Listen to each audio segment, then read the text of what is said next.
ಕೆಲವೊಂದ್ಸಲ ಒಂದೊಳ್ಳೆ ವಿಡಿಯೋಸ್ ಎಷ್ಟು ಇನ್ಸ್ಪೈರ್ ಮಾಡುತ್ತೆ ಅಂದರೆ ನಾವು ಒಂದ್ಸಲ ಟ್ರೈ ಮಾಡೋಣ ಅಂತ ಅನಿಸ್ತಿರತ್ತೆ. ಅದರ ಜೊತೆಗೆ ಆ ಇಂಟ್ರೆಸ್ಟ್ ಕೂಡ ನಮ್ಮಲ್ಲಿ ಇರಬೇಕು. ಸೊ ಅದೇ ರೀತಿ ಗಿಡಗಳನ್ನ ಬೆಳೆಸೋವಂಥ ಹವ್ಯಾಸ ನಮಗೆ ಫಿಸಿಕಲಿ ಹಾಗೂ ಮೆಂಟಲಿ ತುಂಬಾ ಖುಷಿ ಕೊಡುತ್ತೆ. ಆದ್ದರಿಂದ ತುಂಬ ಸಿಂಪಲ್ ಆಗಿ ಬೆಳೆಯುವಂಥ ಗಿಡಗಳು ಅಥವಾ ದಿನಬಳಕೆಗೆ ನಮಗೆ ಬೇಕಾಗುವಂಥ ಗಿಡಗಳನ್ನ ಆದಷ್ಟು ನಾವು ಮನೇಲೇ ಬೆಳ್ಕೊಳ್ಳುವಂಥ ರೂಢಿನ ಬೆಳೆಸ್ಕೊಂಡ್ರೆ ತುಂಬಾ ಒಳ್ಳೆಯದು. ಯಾಕಂದರೆ ಇತ್ತೀಚಿನ ದಿನಗಳಲ್ಲಿ ಎಲ್ಲಾನು ಕೆಮಿಕಲ್ ಮಯನೇ ಆಗೋಗಿದೆ.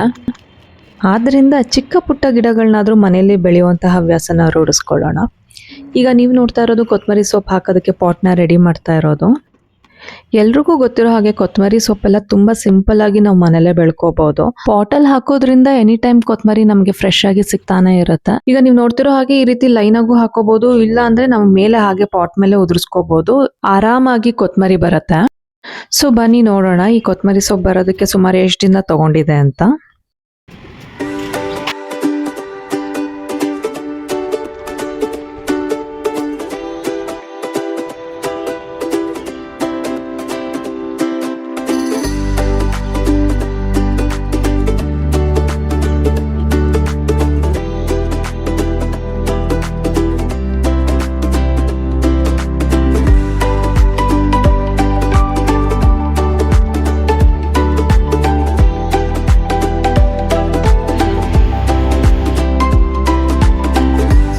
ಸೊ ನೋಡಿದ್ರಲ್ಲ, ಏನಾದರೂ ಚಿಕ್ಕದಾಗಿ ಮನೆಯಲ್ಲೇ ಬೆಳೆಯೋದಕ್ಕೆ ಸ್ಟಾರ್ಟ್ ಮಾಡಿ, ಅದು ತುಂಬಾ ಖುಷಿ ಕೊಡುತ್ತೆ.